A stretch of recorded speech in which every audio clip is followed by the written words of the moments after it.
BJP ಸರ್ಕಾರವಿದ್ದಾಗ ಬಿಡುಗಡೆ ಮಾಡಿದ್ದ ಅನುದಾನವನ್ನೇ Congress ತನ್ನದೆಂದು ಬಿಂಬಿಸಿ credit ಪಡೆದಿದೆ ಅಂತ ಬಿಜೆಪಿ ರಾಜ್ಯ ಉಪಾಧ್ಯಕ್ಷೆ ಹಾಗೂ ಮಾಜಿ ಶಾಸಕಿ ರೂಪಾಲಿ ನಾಯ್ಕ್ ಆಕ್ರೋಶ ವ್ಯಕ್ತಪಡಿಸಿದ್ದಾರೆ. ಉತ್ತರ ಕನ್ನಡದಲ್ಲಿ ಸೂಪರ್ ಸ್ಪೆಷಾಲಿಟಿ ಆಸ್ಪತ್ರೆಗಾಗಿ 150 ಕೋಟಿ ರೂಪಾಯಿಯನ್ನ ಬಿಜೆಪಿ ಸರ್ಕಾರ ಬಿಡುಗಡೆ ಮಾಡಿತ್ತು. ಇದರ ಕ್ರೆಡಿಟ್ ಕೂಡ ಕಾಂಗ್ರೆಸ್ ಪಡೆಯಲು ಯತ್ನಿಸುತ್ತಿದೆ.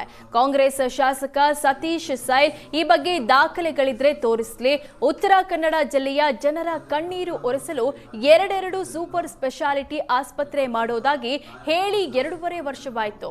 ಆದರೆ ಕಾರವಾರದ ಮೆಡಿಕಲ್ ಕಾಲೇಜಿನ ಕಟ್ಟಡಕ್ಕೆ ಈವರೆಗೆ ಎಂಆರ್ಐ ಮಷೀನ್ ತರಲು ಕೂಡ ಕಾಂಗ್ರೆಸ್ನವರಿಗೆ ಸಾಧ್ಯವಾಗಿಲ್ಲ. ಆಸ್ಪತ್ರೆಗೆ ವೈದ್ಯರು ಹಾಗೂ ಸಲಕರಣೆಗಳನ್ನು ಪೂರೈಸಲು ನಾವು ಮನವಿ ಕೂಡ ಸಲ್ಲಿಸಿದ್ದು, ಸೂಪರ್ ಸ್ಪೆಷಾಲಿಟಿ ಆಸ್ಪತ್ರೆ ನಿರ್ಮಾಣಕ್ಕಾಗಿ ಸಾಕಷ್ಟು ಪತ್ರ ವ್ಯವಹಾರಗಳನ್ನ ಕೂಡ ನಡೆಸಿದ್ದೆ. ಆದರೆ ಶಾಸಕ ಸತೀಶ್ ಸೈಲ್ ಆಸ್ಪತ್ರೆಗಾಗಿ ಏನ್ ಮಾಡಿದ್ದಾರೆ ಅಂತ ರೂಪಾಲಿ ನಾಯ್ಕ್ ಸವಾಲೆಸೆದಿದ್ದಾರೆ. ತದನಂತರ ಬಂದಿರುವಂತಹ ಕಾಂಗ್ರೆಸ್ ಸರ್ಕಾರ ಇವತ್ತು ಕೊಟ್ಟಿರುವಂತ ಅನುದಾನವನ್ನೇ ತಮ್ಮ ಹಣ ಅಂತ ಹೇಳಿಕೊಂಡು ಇವತ್ತು ಹೆಗ್ಗಳಿಕೆ ಪಾತ್ರ ಮಾಡ್ಕೊಳ್ತಾ ಇದ್ದಾರೆ. ಬಂದು ಪ್ರೆಸ್ ಮೀಟ್ ಮಾಡ್ತಾರೆ. ನಾವು ಪದೇ ಪದೇ ಹೇಳ್ತಾ ಇದ್ದೀವಿ, ನೀವು ಪ್ರೆಸ್ ಮೀಟ್ ಮಾಡ್ರಿ, ಯಾವುದೇ ಒಂದು ದಾಖಲೆ ಕೊಡಬೇಕಾದ್ರೆ ನೀವು ದಾಖಲೆಯ ವಿಚಾರಗಳನ್ನು ನಮಗೆ ಪೇಪರ್ ಆಧಾರಿತವಾಗಿ ಕೊಡ್ರಿ, ಆದೇಶ ಸುತ್ತೋಲೆಗಳ ಆಧಾರಿತವಾಗಿ ಕೊಡ್ರಿ.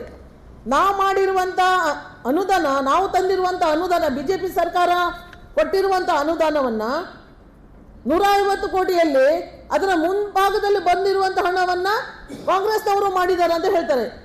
ನಾನು ಮೊನ್ನೆ ಹೇಳಿದೆ, ನಾನು ಇವತ್ತು ಇಲ್ಲಿಯ ಶಾಸಕರು ಆಗಲಿ ಇಲ್ಲಿಯ ಉಸ್ತುವಾರಿಗಳು ಎಲ್ಲರೂ ಹೇಳಿದರು, ನಾವು ಒಂದಲ್ಲ ಉತ್ತರ ಕನ್ನಡ ಜಿಲ್ಲೆಯ ನೋವನ್ನು ದೂರ ಮಾಡ್ತೇವೆ, ಉತ್ತರ ಕನ್ನಡ ಜಿಲ್ಲೆಯ ಜನತೆಗೆ ಕಣ್ಣೀರನ್ನು ಒರೆಸ್ತೇವೆ ಅನ್ನೋ ಲೆಕ್ಕದಲ್ಲಿ ಎರಡೆರಡು ಸೂಪರ್ ಸ್ಪೆಷಾಲಿಟಿ ಹಾಸ್ಪಿಟಲ್ಗಳನ್ನು ನಾವು ಮಾಡಿಯೇ ತೀರ್ತೇವೆ ಅಂತ ಹೇಳಿ 2.5 ವರ್ಷ ಆಯಿತು.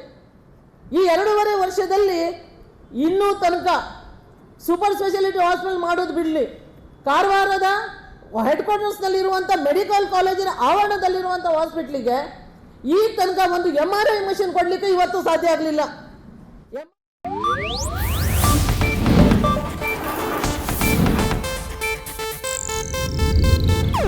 ಇದು ಏಷ್ಯಾನೆಟ್ ನ್ಯೂಸ್ ನೆಟ್ವರ್ಕ್ ಪ್ರಸ್ತುತಿ.